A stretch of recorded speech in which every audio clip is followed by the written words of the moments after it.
Hello friends, sambar part 2 అండి.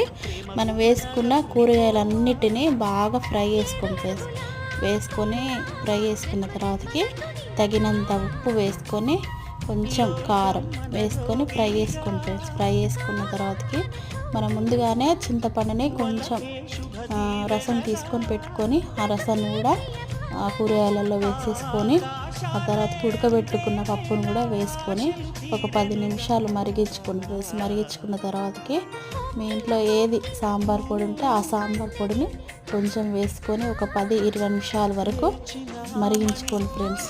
ఈ మరిగించుకున్న సాంబార్ మాత్రం సూపర్గా ఉంటుంది. ఒక్కసారి ఇలా నా స్టైల్లో ట్రై చేయండి ఫ్రెండ్స్. ట్రై చేసి చూడండి, సూపర్గా ఉంటుంది. ప్లీజ్ ఫ్రెండ్స్, నా వీడియోని సపోర్ట్ చేయండి, సబ్స్క్రైబ్ చేసుకోండి ఫ్రెండ్స్. Please friends, bye.